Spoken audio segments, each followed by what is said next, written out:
2020 में हमारा मेन जो एजेंडा था बेरोजगारी को लेकर के था, जिसमें हमने कहा था कि 10 लाख लोगों को सरकारी नौकरी मिलेगा।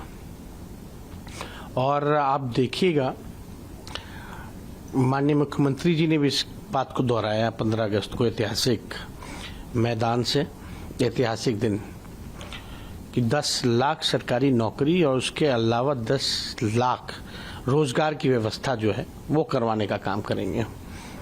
और हम आपको बताते हैं, जब से हम लोगों की नई सरकार बनी है तब से लगातार जो है बहाली निकाली जा रही है। जो भी रिक्त पदे थी उसकी बहाली जो है वो निकाली जा रही है। और देश में अगर सबसे ज्यादा सरकारी नौकरी की बहाली अगर निकाली जा रही है तो वो बिहार स्टेट है।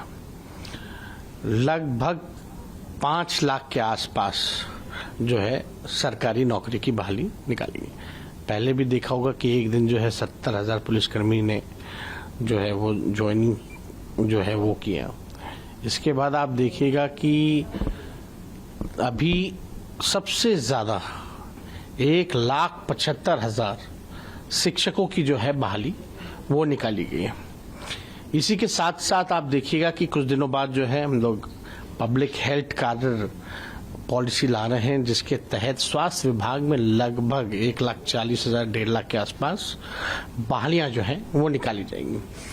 अगर आप मिला लीजिए, देख लीजिए, तो अब तक कोई राज्य बता दे जहां सरकारी नौकरियां दी जा रही हो, बहाली निकाली जा रही हो, तो बिहार जो स्टेट जो है अब आप कह सकते हैं एक मॉडल बन चुका है जहां सरकारी नौकरी दी जा रही है। नियुक्ति पत्र हम लोग बांटना शुरू किए, उसके बाद प्रधानमंत्री जी भी बांटना शुरू कर दिए। तो अच्छी बात यह है कि कम से कम जिस एजेंडे के बारे में हम बात कर रहे थे आज चर्चा उस पे हो रही है। और आप देखिएगा समय रहते हुए ये 10 लाख सरकारी नौकरी हम लोग आगे आने वाले समय में इसी सरकार में लोगों को देने का काम करेंगे, क्योंकि लीगल मैटर है। नहीं, हम लोगों का बहुत दिन से संघर्ष सड़क से लेके संसद तक रहा। और आप देखेंगे जब हम ऑपोजिशन लीडर थे तो उस समय हमने विधानसभा में प्रस्ताव रखा था मुख्यमंत्री जी के समक्ष कि आप अपने नेतृत्व में सभी पार्टी के, ऑल पार्टी के लोगों को लेके चलिए और प्रधानमंत्री जी से बात की जाए। ये बात तब आई थी जब पार्लियामेंट में कास्ट सेंसस के सवाल पे केंद्र सरकार ने नकार दिया था। इसके बाद हम लोगों की चिंता बढ़ी तो हम लोग प्रधानमंत्री जी से भी मिले।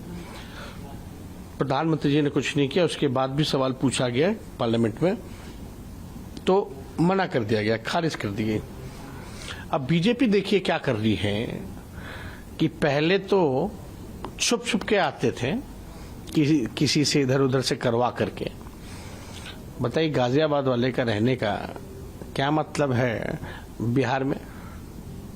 खैर जो भी बात हो, और हम लोग कास्ट सेंसस नहीं करा रहे, कास्ट बेस्ड सर्वे करा रहे हैं, क्योंकि कास्ट सेंसस जो है वो फेडरल जो गवर्नमेंट है, यूनियन गवर्नमेंट का, वो कॉन्स्टिट्यूशन के हिसाब से उनका अधिकार है कराने का। हम लोग ने ये भी मांग की थी, लेकिन हम लोग जो है कास्ट बेस्ड सर्वे करा रहे हैं। इससे आंकड़े पता चलेंगे, साइंटिफिक फैक्ट आंकड़े जो है वो डेटा जो है वो हम लोगों का कलेक्ट होगा।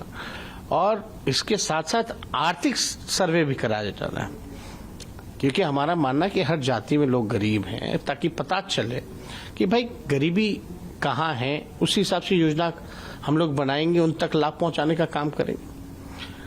और जब तक आपके पास साइंटिफिक डेटा नहीं रहेगा तो आप आरक्षण किसको बढ़ाइएगा, नहीं बढ़ाइएगा, कैसे तय कर सकते हैं? तो आप देखिएगा कि पहले छुप के आती थी भाजपा, अभी कुछ दिन पहले बिहार सरकार सुप्रीम कोर्ट में उस पर तय होने वाला था, सॉलिसिटर जनरल जो हैं भारत सरकार के वो भी पार्टिसिपेट कर गए। यानी पूरी तरीके से जो हम लोग पहले बात कहते थे कि भाजपा जो है इसके पक्षधर नहीं है, झूठ बोल रही है, वो बात सामने आ गई। एक आखिरी सवाल है आपसे, आप आज हाइड्रोजन के कार में आए, वो कहानी क्या है? नितिन गडकरी जी ने क्या? नहीं, नितिन गडकरी जी से कई बार हमारी मुलाकात हुई थी तो काफी ये बताते रहे हैं कि हाइड्रोजन कार जो है उनके पास है और एक बार जरूर सफर कीजिए उस पे। और इससे और भी चर्चा होती रहती। अभी एथनॉल से भी जो है वो कारवार जो है वो डेवलप कर रहे हैं।